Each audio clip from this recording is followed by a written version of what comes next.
Bonsoir à toutes et à tous. Merci d'avoir bravé le soleil pour être venu pour ces mardis littéraires de la Minerve. Mon nom est Benjamin Goron.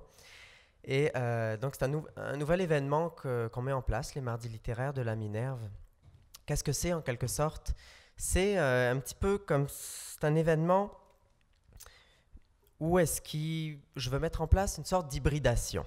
Puis, comment on va faire ça? On va faire ça par un procédé tout naturel qui s'appelle la pollinisation croisée. Voilà. Alors, je vais inviter des abeilles à venir polliniser notre esprit, à transmettre, un petit peu partager ce savoir pour le fertiliser, puis pour que nous puissions, à notre tour, aller fertiliser d'autres esprits. Voilà. Alors aujourd'hui, il y a beaucoup d'abeilles, beaucoup d'ouvriers qui sont sur les terrasses de bars, mais on a une grande qualité d'auteurs qui vont venir s'entretenir ici. Sans la connaissance, l'esprit ne peut pas survivre. C'est un petit peu, ça fonctionne un petit peu selon un principe de symbiose, hein, comme avec Suillus elegans, le bolet élégant, et puis le mélèze, qui ne peuvent pas se passer l'un de l'autre, par exemple. Ils ont besoin l'un de l'autre pour survivre. Eh bien, cette association, cette interaction entre la connaissance et l'esprit, ça fonctionne de la même façon. La culture, comme la nature, vit et se développe, non pas comme on pourrait le penser selon un processus de compétition, de destruction, mais vraiment selon un processus d'échange et d'association. Et ces mardis littéraires, c'est en quelque sorte une ode à la diversité des connaissances, dans laquelle j'accueille aujourd'hui un rucher qui fête ses 40 ans, il les a fêtés l'an dernier, c'est les éditions Triptyque. Et avant cela, vous allez comprendre mes métaphores végétales. Je vais inviter une personne qui partage sa vie entre les plantes et les mots. On trouve, ces poèmes sont en quelque sorte une porte ouverte sur l'univers fascinant à la fois des plantes et des hommes et des femmes. On y trouve des fleuves d'abeilles, des bourgeons timides, un pouls calcaire et fluide, et même de la soie qu'une neige tranquille alimente en voyage. Je vous demande d'accueillir chaleureusement le poète, ethnobotaniste et grand voyageur Alain Cuerrier.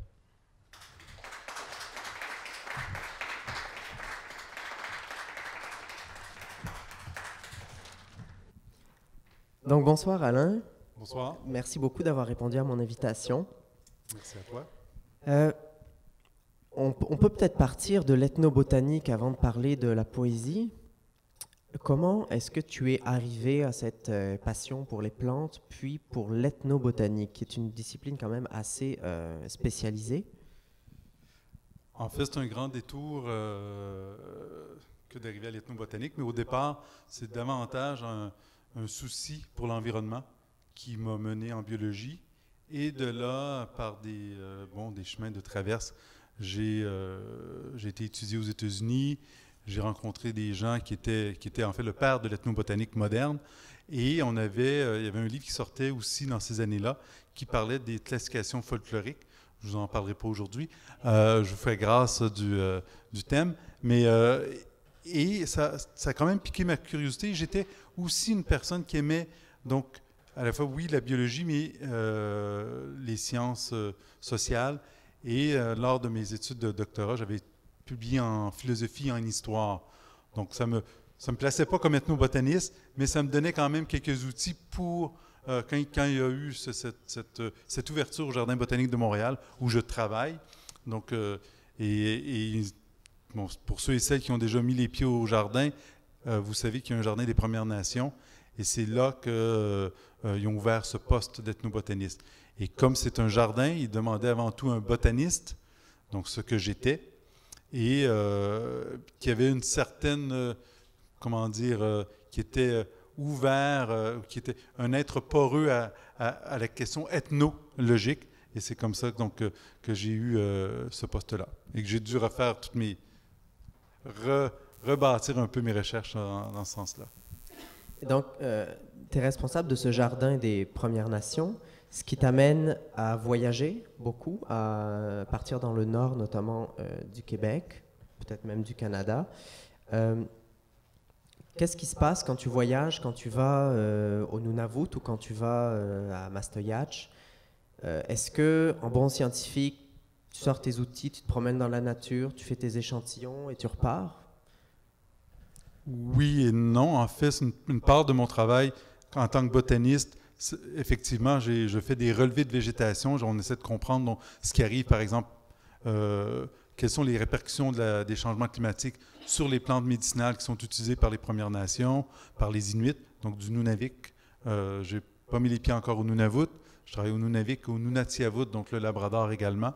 Donc c'est comme ça que donc je voyage et donc je fais des relevés de terrain, je prends des mesures de plantes, mais une grande part de mon travail, c'est vraiment de m'asseoir avec les gens des communautés et écouter ce qu'ils ont à dire, quelles sont leurs observations, et de les entendre parler des plantes, des animaux, de la température, etc. Et oui, puis c'est passionnant parce que j'ai feuilleté un livre de botanique que tu as publié. Tu ne l'as d'ailleurs pas publié tout seul parce que si on regarde les auteurs, on voit Alain Cuerrier et les aînés Doumiou Jack et Kujwarapik. Alors, c'est pas un livre de botanique qui est commun, ça. Quand on l'ouvre, on a autant des informations sur les plantes que des recettes de cuisine, qu'un cours d'Inuktitut. Inuktitut. Alors, c'est un petit peu un croisement entre la botanique, la science, mais aussi toute une dimension socioculturelle là-dedans. Pourquoi ce choix de publier en 3 langues, par exemple, tout l'ouvrage, et de vraiment mettre en avant ce savoir traditionnel?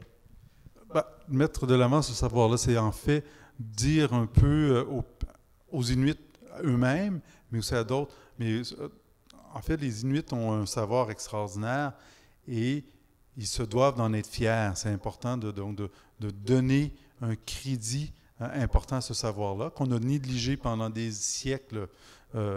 C'est quand même assez curieux. J'arrive, moi, en 2001 au Nunavik et je me rends compte qu'il n'y a personne qui a travaillé sur le savoir botanique et même à la limite zoologique des Inuits du Nunavik. C'était donc un manque extraordinaire alors que, sans vouloir la nommer, l'Université Laval travaillait dans le Nord depuis 30 ans mais n'avait jamais parlé aux Inuits. On laissait donc de côté et on mettait la science en premier et donc le savoir traditionnel était quelque chose d'amusant mais qui n'avait pas de crédit. Donc moi, ce que j'ai voulu donner, c'est un certain crédit. Et retourner, et ça c'est vraiment, suite à mes travaux, un des points importants pour moi, c'est de retourner l'information aux membres des communautés, et c'est pourquoi c'est en Inuktitut et non pas seulement en anglais et en français. Et donc ça, c'est du travail que je fais depuis presque 2001 avec l'Institut culturel Avatak, qui siège dans Westmount et qui travaille à diffuser le savoir et la culture inuite. Et tu as aussi travaillé dans d'autres parties du monde, le même genre de travail. Tu vas rencontrer les populations, puis tu vas bâtir des projets là-bas. Ça t'a mené en Guyane, ça t'a mené aussi au Maroc. Est-ce que tu peux nous parler un petit peu de ces 2 projets-là? Rapidement, l'idée du Maroc, c'est tout simplement parce que j'ai mis les pieds là-bas et j'ai vu un couvent qui venait d'être, ça faisait quelques années, qui avait été construit pour permettre aux jeunes Amazirs, ce qu'on appelait les Berbères, les Amazirs donc les jeunes filles qui pouvaient donc s'installer là-bas et avoir rapidement accès à l'école qui était juste à côté. Donc les familles du Haut-Atlas ne voulaient pas envoyer leurs filles à Marrakech, dans la grande ville. Donc il y avait des peurs de ce côté-là. Et avec le couvent, ça donnait accès aux filles à l'école, et donc d'apprendre à la fois les mathématiques, la géographie. Et les jeunes filles apprennent aussi à cuisiner, ils font toutes sortes de tâches.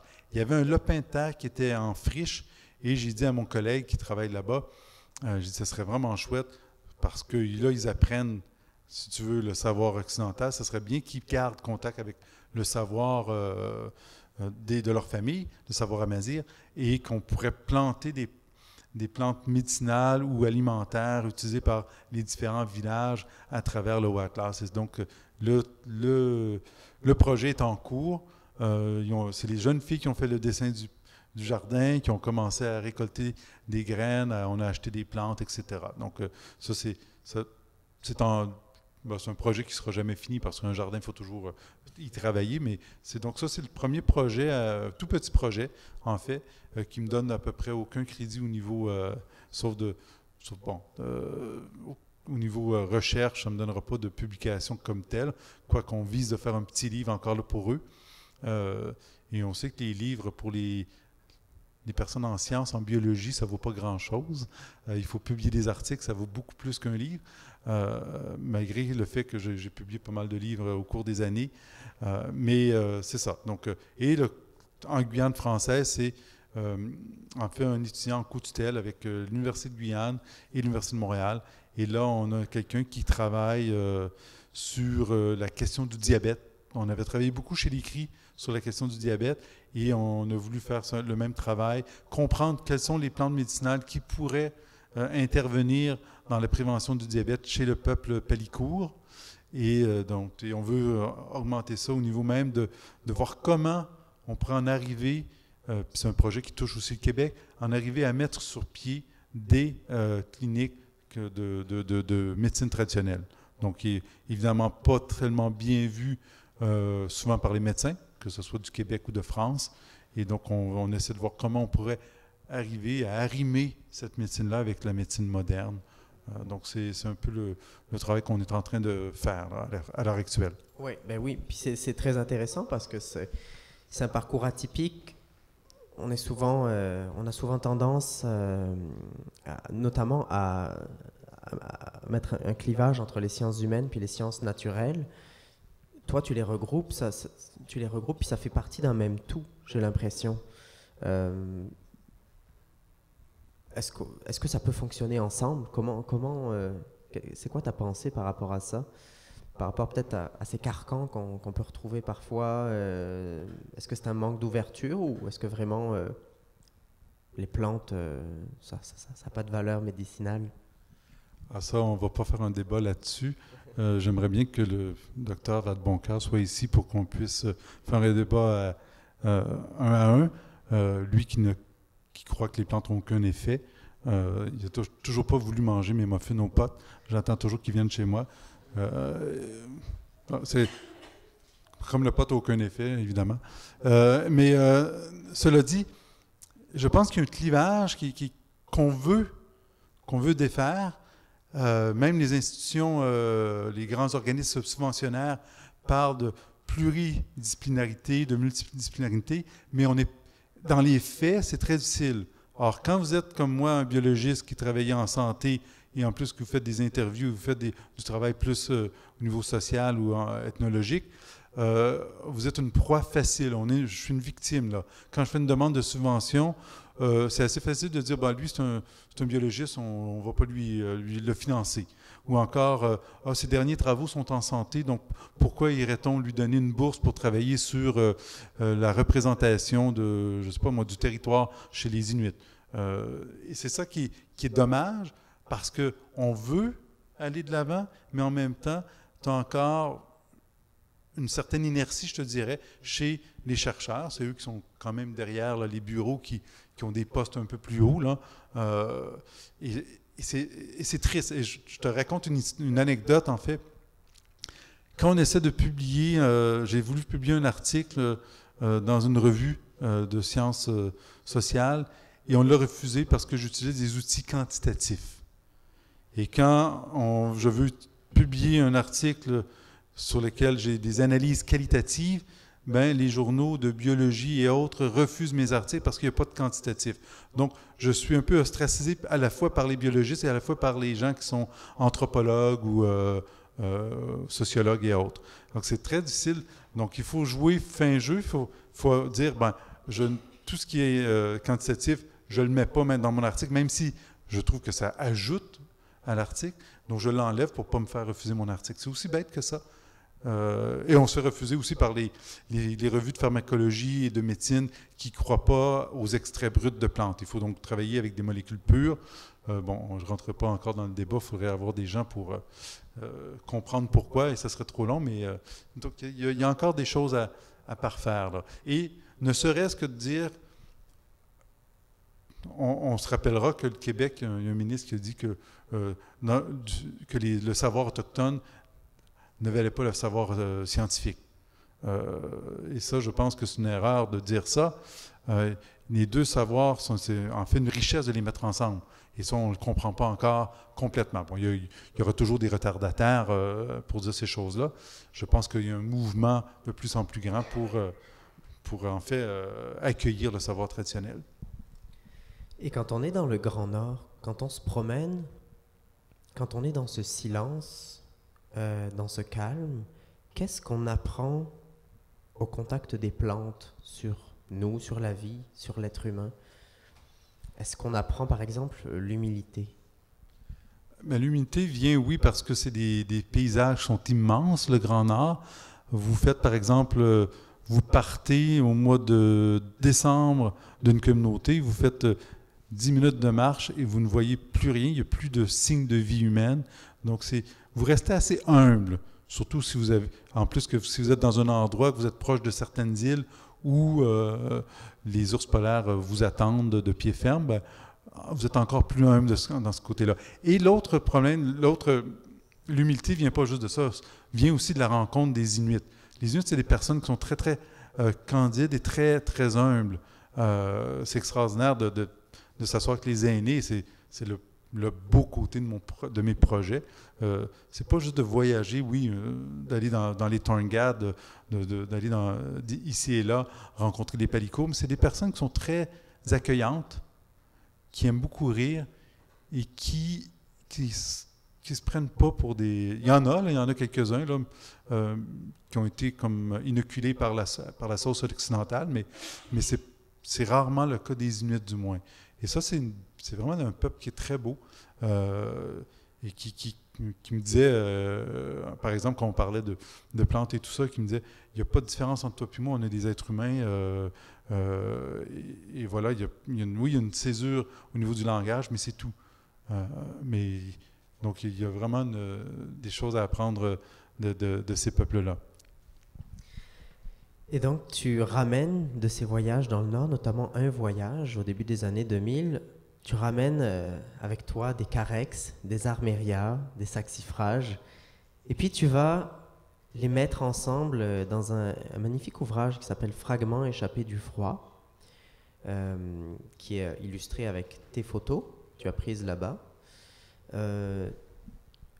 Il détonne un petit peu au niveau de la forme par rapport à tes autres recueils de poésie, qui sont souvent des poèmes très courts, assez épurés. Ici, c'est comme, est-ce que tu voulais nous emmener en promenade avec toi? On a une forme en prose, puis on découvre le paysage peu à peu. C'est assez curieux parce que les premiers textes que j'ai écrits donc pour ce recueil-là étaient des poèmes, en fait, versifiés. Et c'est juste vers la fin, quand j'ai vu qu'il y avait peut-être un potentiel, et c'était publié dans la collection Le Lieu-dit du Norrois. Donc, et je trouvais que la prose allait davantage justement à cette promenade un peu naïve que j'ai faite dans certains villages ou encore sur la côte du Labrador ou encore même à la fin à Mistissini, là où je parle de la mort de mon père et je parle de cette communauté-là. Donc, c'est vraiment une promenade et il me semblait que la prose, par le délit qu'elle a, représentait mieux effectivement cet aspect. Puis ce qui est intéressant, c'est que on trouve dans ta poésie ce qui est vraiment particulier, puis particulier à toi, tout un vocabulaire botanique. Donc c'est fascinant parce qu'on se promène vraiment dans une nature qui devient un poème, en quelque sorte. La nature se transforme en poème et je voulais te demander, est-ce que une espèce menacée, c'est aussi un mot qui est menacé de disparaître? Une espèce menacée, c'est un mot qui disparaît, c'est une histoire botanique qui disparaît aussi. De la même façon que la langue l'Inuktitut, qui est le dialecte parlé au niveau de la côte du Labrador, les mots qui s'échappent, l'érosion des langues qui sont d'une érosion encore plus grande que celle des plantes. On ne le sait pas, mais on parlait en 1930 autour de 15 000 langues. On n'en parle plus qu'autour de 6 000 maintenant. Et les derniers travaux par les ethnolinguistes montrent que à la fin de ce siècle-ci, c'est 90% des langues qui risquent de disparaître. Donc le français est une langue en fait qui augmente, c'est assez curieux. Mais toutes ces langues-là, l'Inuktitut est parlé fréquemment au Nunavik, il n'y a pas de souci. Mais quand on parle à un jeune, puis que le jeune lit même un texte qui est écrit en syllabique et qui lit le mot, je ne sais pas moi, pigni, bien pigni c'est le mélèze, le jeune ne le sait pas. Il a oublié, comme nos jeunes ont oublié le nom des arbres, des fleurs et des plantes. Et il y a donc une perte qui s'accroît. Et si la langue perd ces mots-là, c'est aussi un objet qui disparaît. Et c'est aussi une façon de penser l'objet. Alors, et c'est ça qui est dommage, parce qu'on unifie tout avec un seul qui est l'anglais, ou le français aussi parfois. Donc, c'est la même chose avec une plante qui disparaît. Si la plante disparaît, bien évidemment, c'est plus difficile pour les aînés, pour les personnes, de se souvenir de cette plante-là, d'en parler, de reconnaître des histoires qu'il y a derrière elle, des histoires de famille, souvent, de guérison quand c'est une plante médicinale, une plante qui a permis à une personne de voyager 6 jours dans la toundra. Donc, c'est tout ça qui disparaît, soit par la plante, ou soit par le langage qui lui est lié. Le silence seul peut combler les lieux. Langage approprié. Le paysage reste sourd à celui qui parle. Ne se livre pas. Il faut maintenant vivre dans l'inutile bonheur des grands espaces. Un bonheur inutile, c'est ça le Grand Nord. C'était un extrait de Fragments échappés du froid. On va parler de rythme maintenant, Alain. Oui. Donc, le rythme, est-ce que c'est quelque chose... oui, c'est quelque chose qui est important dans tes poèmes. C'est aussi important à plusieurs égards dans ta vie. Oui. Ben, le rythme fait partie de la poésie. Il fait partie aussi autant du roman. On a tous un rythme qu'on veut donner à un poème, qu'on veut donner à une prose. Et ça fait partie intégrante. Je ne pense pas que... Il y a peut-être des poètes, des écrivains qui ne pensent pas en rythme, mais c'est clair que pour moi, c'est quelque chose de très, très important.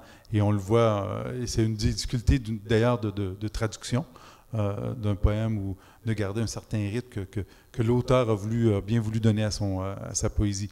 Donc c'est quelque chose de vraiment important, ce rythme-là, la couleur des mots, le rythme et aussi avec le silence qu'on peut avoir là, ici et là. Donc, moi, c'est peut-être l'élément le plus important dans la poésie, en quelque sorte. Oui, puis c'est intéressant parce que tu connais plusieurs langues, et tu en as écouté, j'imagine, énormément de différentes dans tes différents voyages. Et quand j'ai lu, par exemple, ces 2 vers, « Les arbres la nuit sont les ombres que le jour dans nos cœurs façonne », je vois une construction, une syntaxe allemande. Avec le verbe repoussé à la fin, des choses comme ça. Ouais. Je trouve ça intéressant parce que tu as traduit un ouvrage en allemand. Oui. Oui? Ouais. Donc, il y a aussi de la traduction. Je vais mettre un bémol. J'ai traduit j'ai traduit des poètes allemands. Ça, je l'ai fait. Mais l'ouvrage dont on parle, probablement, c'est quand même une de mes amies qui l'a traduit parce que moi, j'ai pas cette patience-là. Ni la connaissance de l'allemand non plus. Qu'est-ce que ce contact des différentes langues, que ce soit du point de vue plus oral, apporte dans ton écriture? C'est une bonne question. Est-ce qu'il y a un étudiant qui voudrait faire une thèse? Non. Je sais pas trop, en fait, quoi dire là-dessus. Est-ce que l'allemand, l'Inuktitut, que je connais un petit peu, qui ressemble à l'allemand, en fait, parce que l'Inuktitut fait des mots valises comme les Allemands le font. Tunyasoritsi, ça veut dire bienvenue à tous. Donc, c'est vraiment plusieurs mots qu'on colle ensemble. Mais je sais pas. Oui, attentif aux langues. J'aime j'aimerais bien parler plusieurs langues, mais c'est ça, j'ai ni le temps, ni peut-être non plus le talent pour le faire, mais il faudrait voir. Là, si jamais il y a un étudiant qui est perdu, qui ne sait pas quoi faire, puis veut faire quelque chose sur l'œuvre Sorbonne, puis venir me voir, ben, je serais intéressé à savoir si les langues ont eu un impact. Mais l'allemand, j'ai beaucoup travaillé l'allemand pendant des années. Je le fais beaucoup moins maintenant, mais j'ai plus pour le traduire. Est-ce que ça a eu ça a fait des petits dans ma poésie? Sans doute. Et est-ce que tu pourrais nous parler un petit peu de ta dernière publication, Tout repose, donc, qui a été publiée chez Le Noroît? Tout repose, ben, c'est un recueil. Je sais pas, tu l'as apporté, non? Tu l'as? Bon. Donc voilà, c'est un livre qui est noir de couverture et un petit peu sombre à l'intérieur aussi, étant donné que ça parle de la mort de ma mère, qui est morte en 96, donc ça fait quand même un bon bout de temps. Donc il est sorti en 2014 environ, je pense, dans ces eaux-là, en fait. Peu importe. Et encore là, comme tu disais, des poèmes courts, peut-être même davantage dans ce livre-ci, étant donné que ça parle de la mort, ça parle aussi j'avais une mère qui ne parlait pas beaucoup, ni un père qui parlait beaucoup. Et donc, je voulais garder ce silence dans les poèmes. Donc, c'est ce que j'ai fait avec ce recueil-ci. Donc, à la fois aussi trois moments. Un moment plus dur avec l'hôpital, les chirurgies, etc. Un moment un peu plus doux, un moment où aussi la personne quitte et où les choses sont un peu plus où la poussière retombe aussi. Donc, c'est pas complètement sombre et vous ne serez pas dépressif après. On m'a fait connaître il y a quelques jours un essai d'Emanuele Coccia. Est-ce que ça te dit quelque chose? Pardon? Emanuele Coccia. Non. C'est un philosophe italien qui a sorti un essai l'an dernier qui s'appelle La vie des plantes. Et c'est fascinant du peu oui, ok, oui. Ouais. Donc j'en profite pour en parler. Je pense que c'est une lecture très intéressante. J'ai écouté une émission avec lui. Donc un philosophe italien qui a vécu toutes ses études finalement en sciences agraires dans une campagne d'Italie centrale, isolée.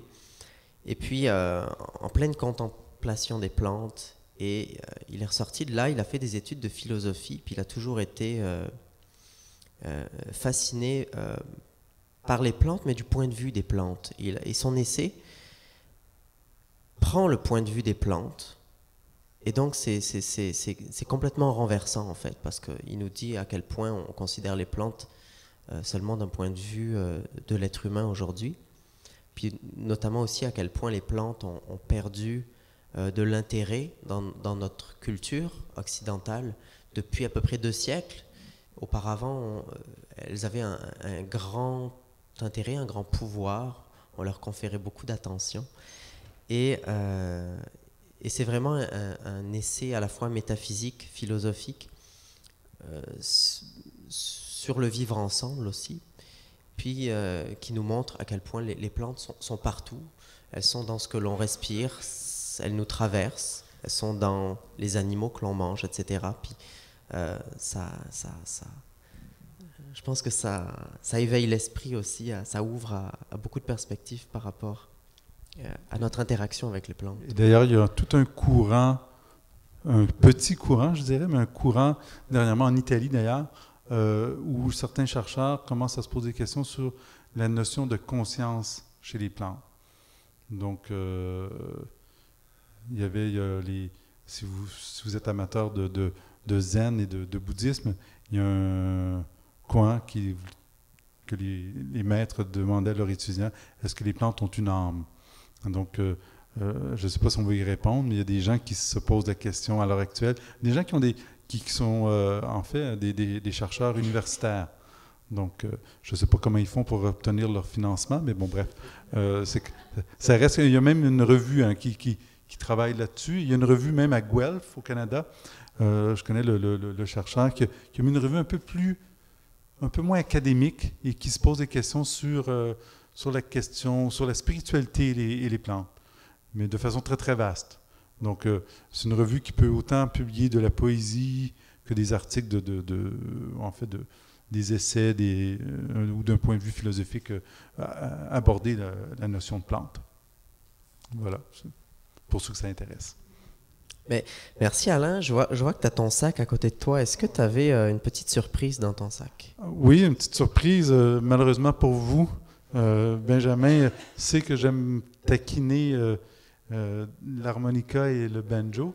Vous vous doutez bien que le banjo ne rentre pas dans mon sac. C'est un instrument lourd et pénible à transporter. Et puis ça fait quelque temps, quand je fais des lectures, j'ai une de mes amies, Caroline Marie-Souhaite, qui est poète anglophone à Montréal, et souvent, c'est pour la taquiner, je sortais mon harmonica et là, je l'ai apporté également. Donc, vous allez souffrir pendant peut-être une petite minute. Désolé, mais c'est comme ça.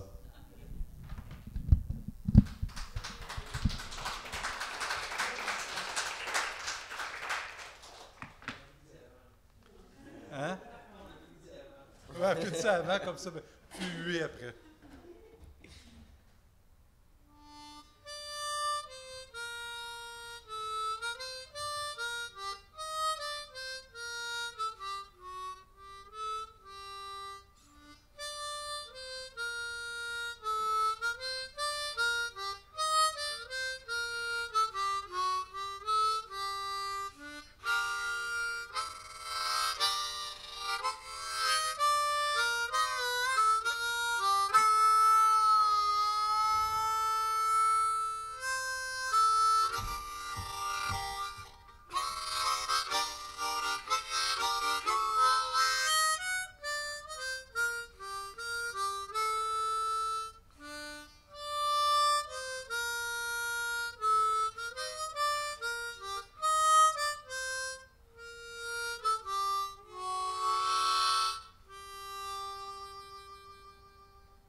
Merci beaucoup, Alain Cuerrier. On l'applaudit bien fort. Merci beaucoup, Alain.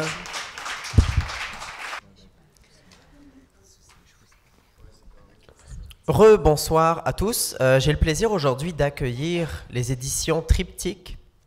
Les Mardis littéraires de la Minerve, cette première série d'événements, sont dédiés à des éditeurs parce que c'est un petit peu un monde qui est dans l'ombre. On les voit pas souvent, on les entend pas souvent. Alors là, ça va être l'occasion de savoir un petit peu, de connaître un petit peu qui c'est Triptyque, puis de connaître leurs auteurs, bien entendu. Triptyque, étymologiquement, si je me trompe pas, c'est qui se plie en trois, selon une certaine symétrie. Alors, une maison d'édition connaît aussi beaucoup de rebondissements. Alors, vous allez voir que cette symétrie, à un moment, s'est désaxée pour mieux se réinventer. Et je vais laisser Marie-Julie Flagotier vous en parler beaucoup mieux que moi. Alors, on accueille les éditions Triptyque. Merci Benjamin. Merci pour l'invitation à cette soirée des Mardis littéraires. C'est très apprécié de notre part. J'en profite pour remercier aussi les 4 auteurs présents avec moi qui ont accepté l'invitation. Aussi, très important, j'aimerais remercier Jean-Michel Théroux qui ne peut pas être là ce soir avec nous, mais qui a œuvré pendant 2 ans à la direction littéraire de Triptyque. Donc, c'est du très beau travail. Puis, il a d'ailleurs dirigé 3 des livres présentés ce soir, donc qu'on peut très bien reconnaître par l'esthétique tapisserie, donc en fiction. Et puis, en poésie, Carole Forgette. Enfin, je me présente, Marie-Julie Flagotier. Je suis coordonnatrice à l'édition pour le groupe Nota Bene, dont font partie les éditions Triptyque depuis 2 ans maintenant. Je m'occupe également de la revue de création littéraire Mébius depuis 1 an et demi. Vous avez peut-être eu la chance de redécouvrir ses nouvelles couleurs, sa nouvelle maquette. Enfin, ici, on parle de Triptyque, même si les deux ont été liés pendant très longtemps dès le début de la fondation, les deux équipes sont maintenant indépendantes. Donc, je me concentrerai ce soir sur les éditions Triptyque. Donc, j'enchaîne tout de suite avec une brève présentation de la maison. Les éditions Triptyque ont été fondées donc en juin 1977. Cet été, la maison va fêter son 41e anniversaire. Au fil des années, la maison a publié de nombreux ouvrages de poésie et de fiction, ainsi que des essais. Plusieurs de ces titres ont été des succès de librairie et plusieurs ont également été récompensés par des prix littéraires. Entre autres, il faut nommer le prix Athanase David qui a été remis à Joël Desrosiers pour l'ensemble de son œuvre, et aussi Maude Smith-Gagnon qui a reçu le prix du gouverneur général ainsi que le prix Émile Nelligan pour ses deux recueils de poésie. Depuis son intégration au sein du groupe Nota Bene, Triptyque ne publie plus d'essais, c'est important de le dire, parce que la maison se concentre désormais sur la publication de fiction et de poésie. En fait, c'est tout simple, c'est parce que dans le groupe, il y a déjà deux maisons d'édition qui contribuent largement à publier des essais, soit les éditions Nota Bene et les éditions Varia. Donc, Triptyque peut désormais concentrer ses efforts sur la fiction et la poésie. Et c'est ce qu'on va vous présenter ce soir. Donc, en fait, tout ça est parti à partir du départ à la retraite des fondateurs de Triptyque, il y a 2 ans. Et c'est une équipe formée de jeunes dynamiques qui ont repris la passation. Et puis, la relève est formée de Karianne Trudeau-Beaunoyer, qui s'occupe de la collection Poèmes, et de Pierre-Luc Landry, qui s'occupe des collections Pop et Queer. Enfin, il y a moi aussi qui dirige la toute nouvelle collection Ancrage, qui se concentre aussi en fiction et qui publie autant des projets littéraires individuels que collectifs. Je ne veux pas m'éterniser sur la présentation de la maison d'édition. Je pense que la présentation des œuvres et des auteurs vont parler d'elles-mêmes, à moins que vous ayez des questions dans le public. Tout de suite, ça va. Okay. Donc, c'est ainsi que ça va se dérouler. Je vais présenter chacun des auteurs, chacun des titres, puis il va y avoir des lectures d'extraits, puis ensuite, ça va prendre la forme d'une causerie conviviale, puis vous serez invités aussi à participer.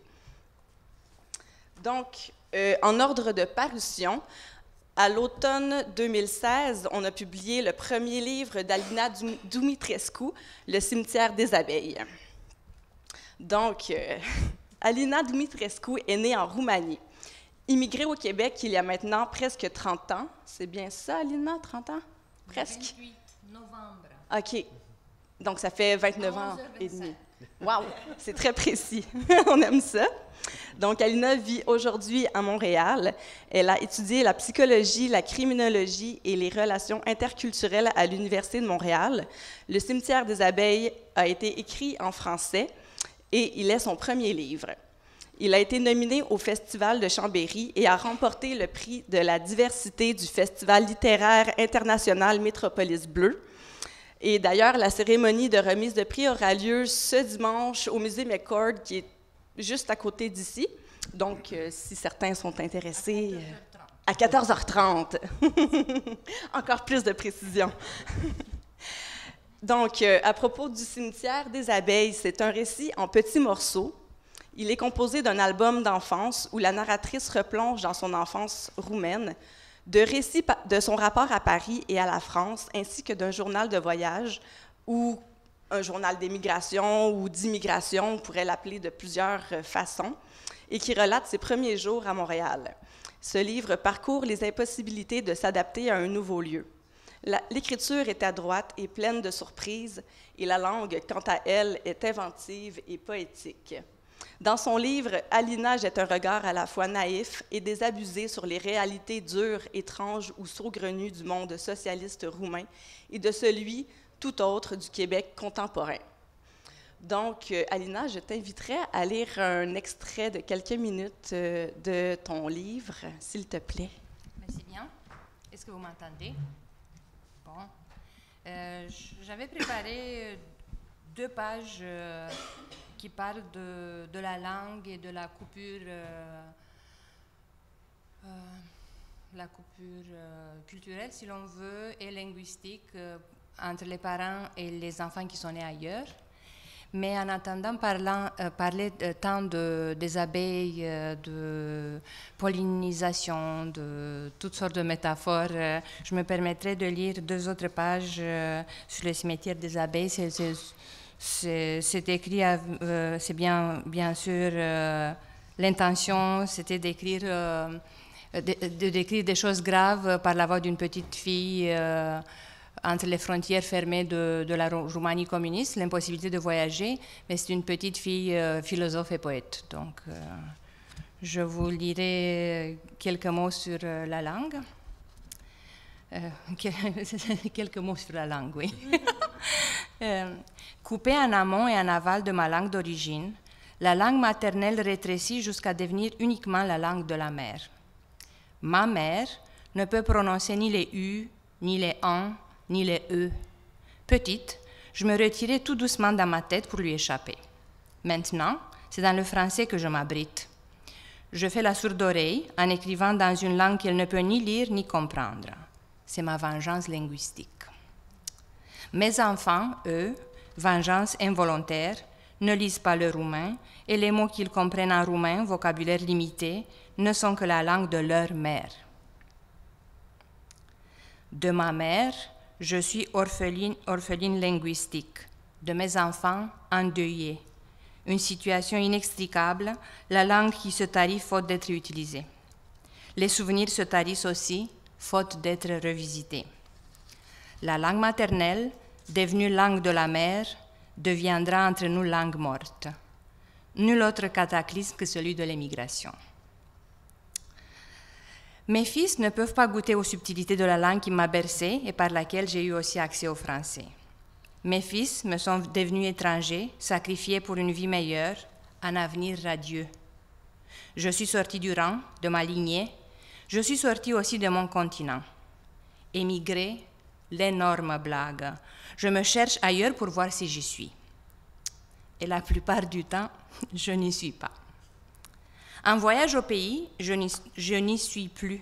Mon lilas vieillit et a des absences, ne me reconnaît plus. De retour dans mon pays d'adoption, je n'y suis pas tout à fait.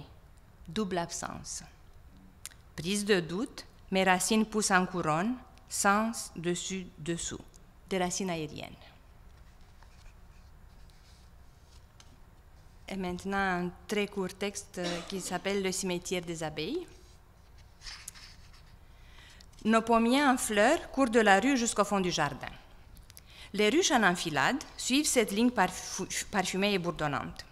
Notre clôture et celle de nos voisins forment, au point de rencontre, un coin d'ombre humide et secret. C'est précisément là que chaque été, pendant les grandes vacances, je fais un cimetière pour mes abeilles. J'en trouve souvent par terre, mortes d'épuisement, pendant la période la plus intense de la récolte. Elles ont beaucoup de bras en croix, les yeux fermés et des dards inoffensifs. Je mets près d'elles des fleurs de camomille, une par tombe, et des croix en allumettes. Je dispose dans les coins des trèfles à 3 feuilles. La chance ne peut plus rien pour mes abeilles. Je m'éloigne pour regarder le résultat. Très beau. Le deuil devient émotion esthétique. Je tourne le dos à la cour, tout à ma passion secrète. J'ai même pris en cachette une cuillère à thé qui fait office de bêche pour creuser cette tombe minuscule. Je trouve aussi des fourmis. Il y en a des rouges, des noirs et des mortes en transportant un œuf. Les mortes ont l'air déjà momifiées, déjà poussières. Et il y en a les plus rares avec des ailes blanches translucides, plus longues que leur corps, comme des voiles de mariée devenues linceuls.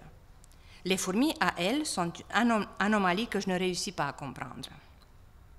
Mon frère abuse aussi des allumettes, mais ce n'est pas pour faire des croix. Lui, c'est un pyromane. Je l'ai lu dans son livre d'histoire. Anciennement, il s'appelait Néron. Parmi tout ce qui brûle, je préfère les fusées en papier d'aluminium chargées des dents de peigne en celluloïd. Des pinces à linge en bois forment les rampes de décollage. On en place 5 ou 6 à la fois, bien alignés sur les toits en tôle des ruches. Et on met le feu. Quelle apothéose! Juste avant la flamme, on se fait peur. Les fusées fument beaucoup et des étincelles égarées brûlent mains et cheveux. Des vestiges carbonisés de ce décollage gisent piteusement dans l'herbe tout autour des ruches. Chaque année, nos vacances d'été coûtent cher aux parents en allumettes, en peigne de celluloïd et en pince à linge. Je retourne souvent dans la journée à mon coin de cimetière. J'y enterre tantôt une rare libellule, tantôt un scarabée. Le scarabée me semble trop joli, je ne l'enterre pas. Voyons voir. Une petite croix, une fleur de camomille, petite croix, camomille, petite croix, scarabée. Le résultat est saisissant, ma foi. Chaque été, au début des vacances, le cimetière des abeilles est à recommencer. Et voilà. Merci.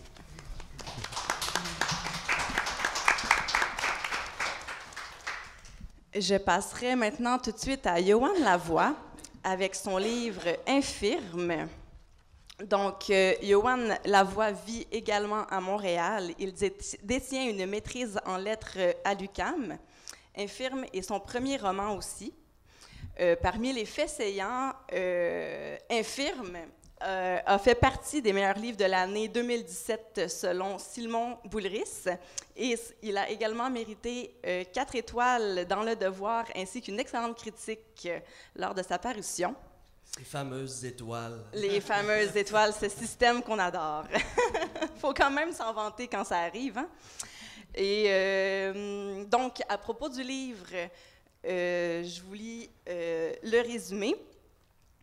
Par hasard, par accident, le narrateur Yohan tombe sur Martin, un adolescent de 30 ans muni d'un dangereux bolide de chaise roulante, féru de comics et de heavy metal. Yohan s'engage à assister Martin dans son périple pour finir ses études supérieures. Le hasard fait bien les choses, paraît-il. Peut-être, mais il les fait aussi étriquées et biscornues. Car il y a ce diagnostic de TDAH que Yohan tente d'obtenir. Peut-être cela l'aiderait-il à comprendre l'enfant lunatique et l'ado dissipé qu'il a été, puis l'étudiant en lettres désœuvré qu'il est devenu. C'est sans compter le labyrinthe des services de santé et de la pharmaceutique. La langue vivante et allumée de Yohan Lavoie sait troquer la truculence du réel. L'écrivain raconte avec mordant et sensibilité la rencontre improbable entre deux infirmes qui dériveront ensemble le temps qu'ils pourront. Ni rédemption, ni guérison à l'horizon, toutefois. Au contraire, une relation vraie, entière, frauduleuse peut-être même. Donc, Yohan, je t'inviterai à lire un extrait, si tu le veux bien. Alors, la scène nette que je vais lire se passe justement à l'université. Comme Marie-Julie le décrivait, mon narrateur s'occupe d'un handicapé moteur. Par la force des choses, il se retrouve à s'en occuper à l'école, faire du soutien académique pour lui. Et donc, voilà, ça se passe à la cafétéria de l'université. Déjà midi, le ventre crie. Si j'étais nous, capitaine, je mangerais tout de suite avant qu'il y ait trop de monde. Acquiescement d'handicapé avec filet de bave en sus. Je me lève, vais voir le menu, pain de viande. Oublie ça, tabarnak. La dernière fois que j'ai mangé ça ici, j'ai chié pendant 3 jours. Mes préposés n'ont jamais été capables de me laver le cul comme du monde. Ça m'est resté collé dans le poêle pendant 2 semaines.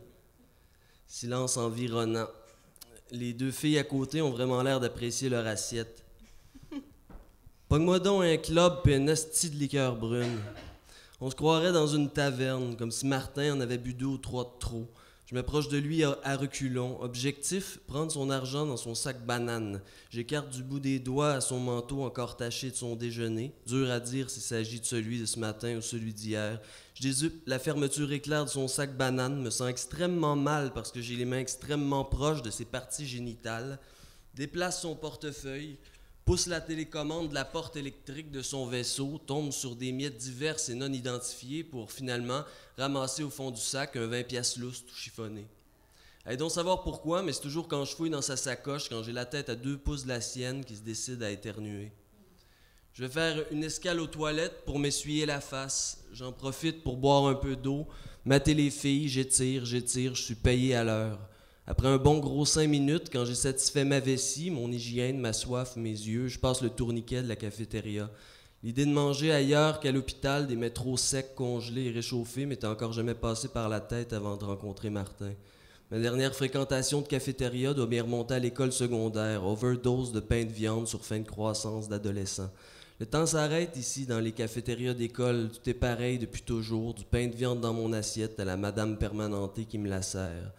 Je ramasse 2 cabarets et les glisse sur les tuyaux métalliques. Ce sera un repas du jour et un club sandwich pain blanc plus frites. Faut que je maintienne mon équilibre pour transporter les cabarets d'un bout à l'autre de la file qui attend pour les micro-ondes, celle qui passe en arrière de Martin, si proche que la plupart des étudiants accrochent son fauteuil, c'est ça qu'il dit. Comme je m'assois en face de lui, je m'en rends pas vraiment compte. Au début, j'avais honte. De Martin, je veux dire. Mais avec le temps, je me suis aperçu qu'être en présence d'un personnage handicapé attirait les beaux regards, les sourires séduisants de jeunes femmes attendries. Ça paraît peut-être pas, mais il y a quand même des avantages à se tenir avec un gars en chaise roulante. En fait, tout le monde devrait en avoir un. On peut passer devant les files d'attente, utiliser les toilettes pour infirmes, profiter des locaux spéciaux pour travailler, toujours disposer d'une table, bénéficier d'un ordinateur réservé à la bibliothèque. Toutes sortes d'affaires comme ça qui, au bout du compte, nous font oublier qu'on traîne un boulet. Je sers son club au capitaine, non sans lui avoir volé une coupe de frites au préalable. « As-tu ma liqueur? » « Oups, j'ai oublié. Va falloir que t'enlèves les cure-dents. » Misère. Au lieu de m'asseoir en face de lui, maintenant, je prends le siège en diagonale. Au moins comme ça, il postillonne juste un peu moins dans mon pain de viande. Mais là, son club va refroidir. Il parle, c'est long. Ça finit plus. Faut toujours qu'il prenne une éternité avant d'entamer son assiette. Le pain de viande, mon chum, plus jamais. Je me suis tellement chié le corps la dernière fois, j'ai failli vomir. Je te le jure. Je remercie le capitaine des précisions et fixe désespérément la pointe de clope qu'il tient dans sa main. Un peu d'espoir, et non, ça s'arrête pas là. Juste comme il vient enfin pour en prendre une bouchée, tout le contenu de la pointe lui tombe dessus, excepté la tranche de pain pleine de maillot qui lui reste dans la pince. Pas de danger que ça le dérange. Comme si de rien n'était, il en prend une croquée, puis continue de baragouiner en manquant pas de me laisser voir toutes les étapes de sa mendication. Chez nous, je chie tellement tout le temps que les préposés passent leur journée à se plaindre que je pue. Cochon, cochon, mal élevé. C'est rendu qu'elle me menace de me mettre un siphon dans le cul. Il y en a même une l'autre fois qui m'a dit qu'elle laisserait faire le siphon et qu'elle me rentrait carrément de bonbonne de push-push dans le coudon. Calvaire, veux-tu même dire que c'est écrit? C'est grave comme ce gars-là me fait penser à un gars chaud. La mimique, le manque d'articulation, le chambranlement, le radotage. Tu lui mets une grosse bière dans la main, l'illusion est parfaite. Il sac comme un gars de taverne, pue comme un gars de taverne, mange comme un Soulon à 3 heures du matin. Au fond, Martin est un peu comme un vieux chum de brosse, le genre de vieux chum devant qui on se voit toujours mieux que ce qu'on est pour de vrai. Wow! Merci. Très dynamique. Donc, je passe à la présentation de Carole Forgette, qui a publié récemment Langue de départ. Je vais prendre ça. Donc, Carole Forgette habite aussi à Montréal. Je pense qu'on habite tous à Montréal. Elle a également vécu en France et aux Antilles. Poète établie, elle a publié plusieurs livres de poésie, notamment aux éditions d'Art Le Sabord et à l'Hexagone.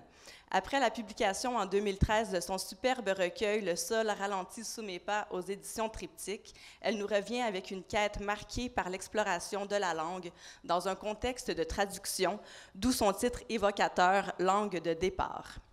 L'ouvrage a déjà reçu un très bel accueil et continue de ravir les lectrices et lecteurs. En fait, je cite Carole, « Langue de départ propose une traversée par la mémoire de la langue sur ce qu'elle trie, oublie et dépose dans le poème. » Je trouve ça très beau. Je t'inviterais à lire un extrait, à peut-être parler un petit peu de ton recueil. C'est comme tu veux. Ma parole construit une résidence au premier étouffement démantelé. La mer affleure. Nous avions une terrasse, une lignée de palmes. Au terme d'une explication, l'espace est toujours au travail. De quel rhizome l'esprit en route naît-il? À l'indescriptible? L'océan où se noient les mots, Manceligné, Gliricidia, y avoir droit jusqu'au creux du silence.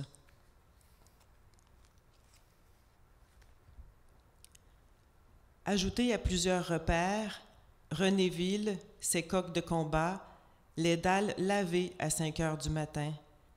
Les pensées déjouent. Nulle place précise où poser le regard. Renaître au tournant d'un livre ouvert, l'image exacte se voit sur mon visage.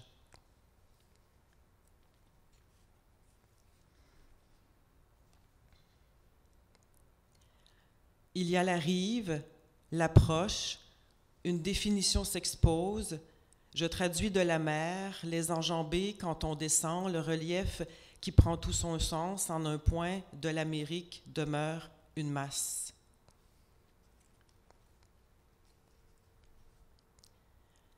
Je suis allée toucher les temps, leur épaisseur, sur les trottoirs j'ai vu ce qui me disjoint, le rôle du silence, de l'océan, les angles de pierre, rassembleurs de siècles et de réels, je me suis sentie moins seule. Les livres, quand ils chatoient, une rue étroite enveloppant les épaules, soudain tranquille, adoucir l'écho des pièces vides. Par la flânerie, frôlant les parois, mes fantômes, la peau intelligible dans les cités vieillies, c'était fêler les soliloques.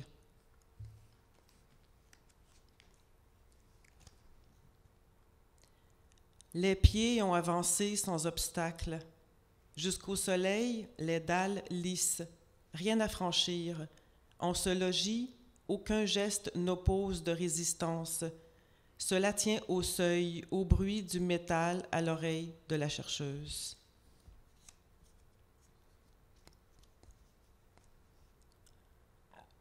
Revenir n'est pas une réponse. Une inclination me convie à l'éloignement. Y a-t-il une hauteur appropriée des murs? En résonance, ma silhouette traverse, se fixe comme à Montpellier dans sa rondeur. Certaines villes conviennent mieux au corps.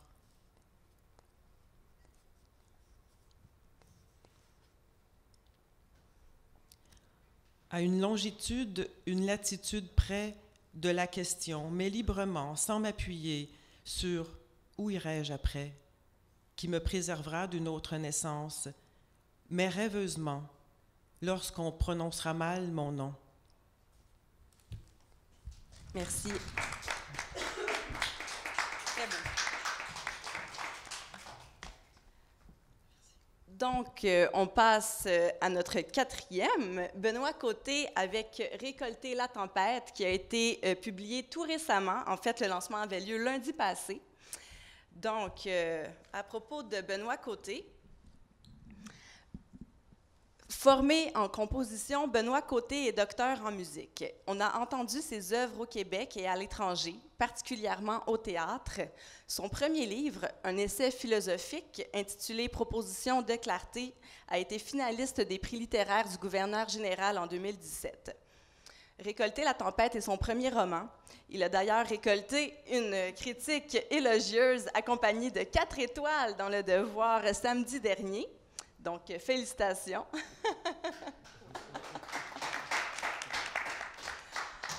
À propos de l'histoire du livre, maintenant, Saint-Hyacinthe, milieu des années 1990. Sam a 15 ans lorsqu'il trouve, à la cabane dans le bois de sa famille, une boîte de livres de son oncle suicidé, le communiste solitaire dont personne ne parle, surtout des livres de philo. Quel rapport entre la philo et la carrière d'optométriste que son grand-père lui destine? En fait, c'est optométriste, c'est bien ça? Ouais, c'est OK, oui. Génial. Que son grand-père lui destine. Entre la philo et l'élevage de 2500 cochons de son ami Marc, entre la philo et le référendum de 1995, Sam ne sait pas, mais il lit encore, au point d'inquiéter tout le monde. Cet héritage choisi l'éloigne de ses amis, change sa perspective sur la société, ses choix vestimentaires, son vocabulaire même. Est-ce qu'il s'élève ou il s'isole? Est-ce qu'il apprend à devenir lui-même ou s'aliène-t-il des siens et du monde?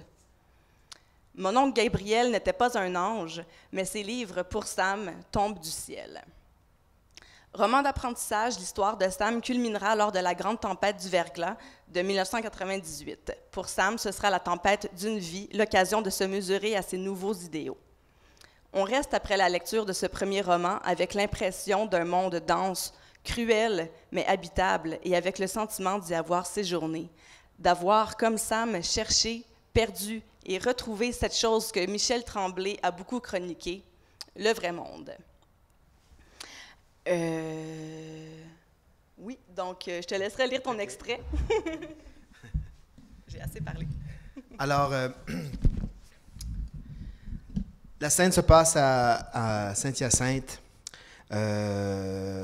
octobre 1995. Comme les amis et moi, on n'avait pas encore été gratifiés de l'immatériel droit de vote. On se rabattait plutôt sur les éléments plus tangibles du référendum de 1995.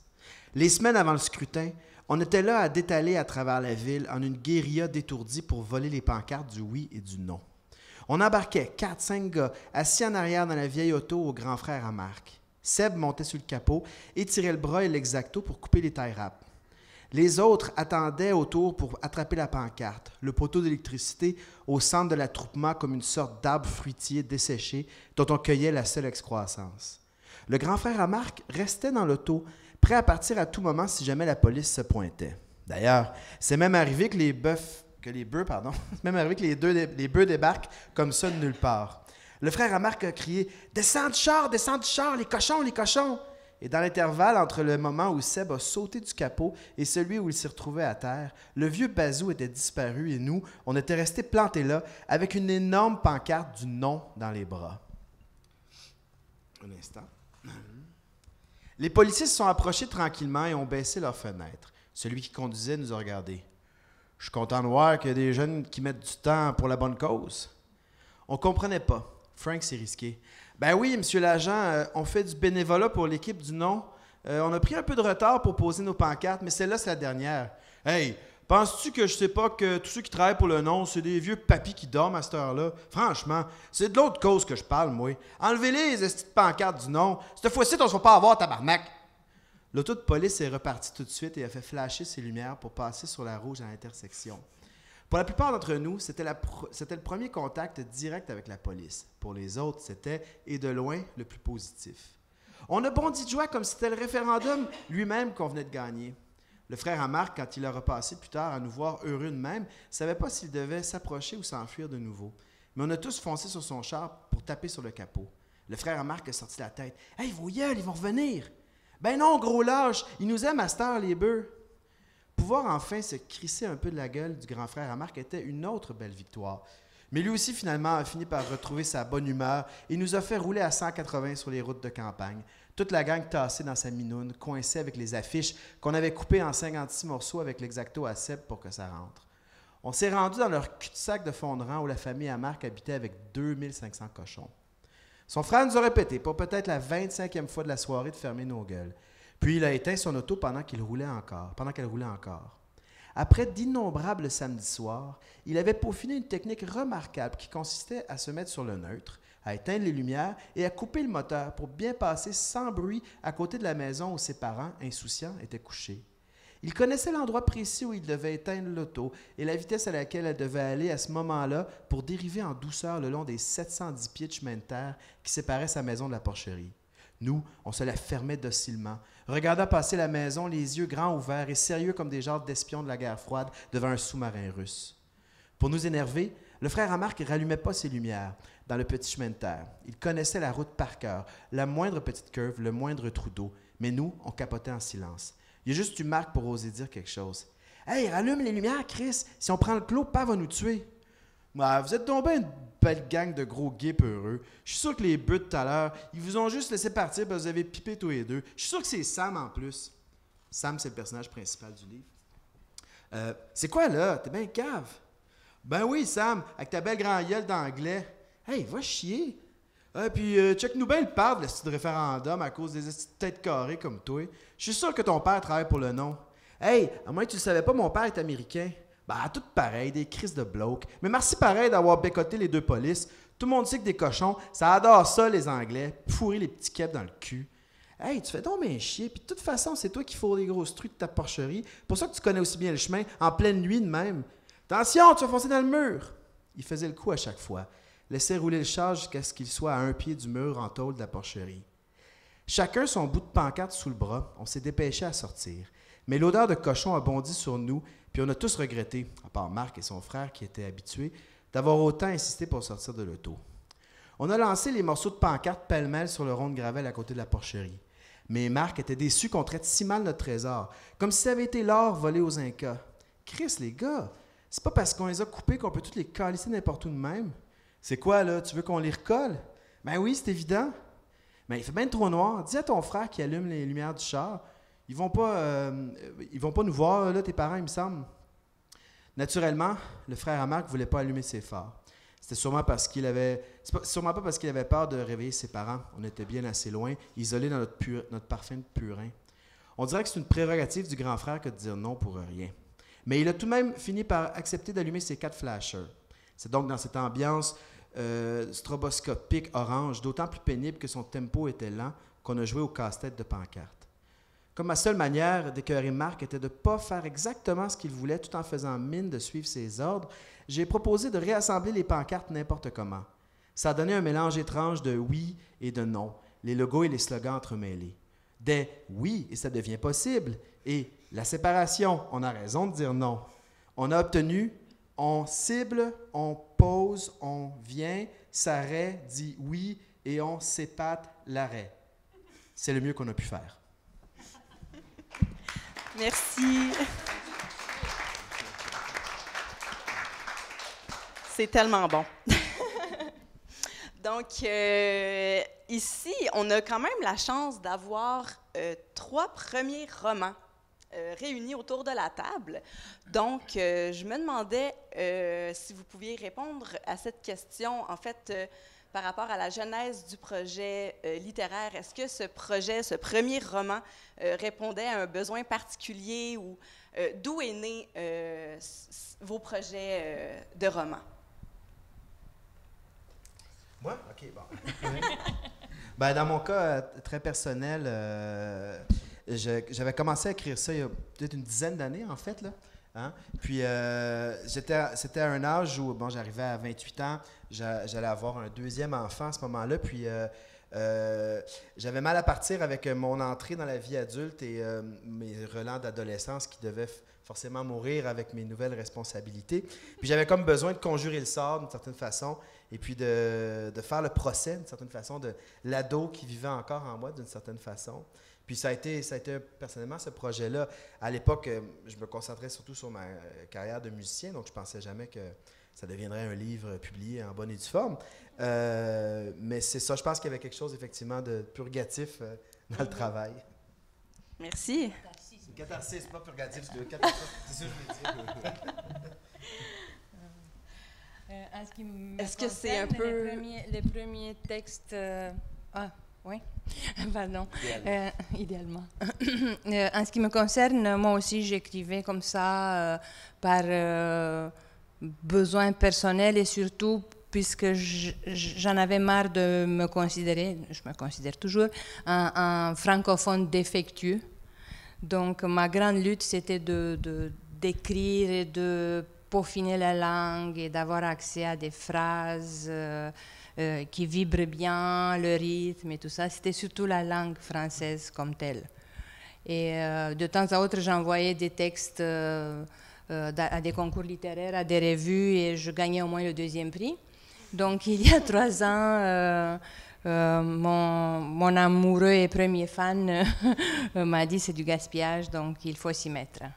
Et j'ai trouvé très difficile d'écrire, de sculpter, mais le résultat est bon. Et maintenant, ça fait pour moi état d'une brise-glace, et c'était nécessaire pour moi aussi. Voilà. Merci.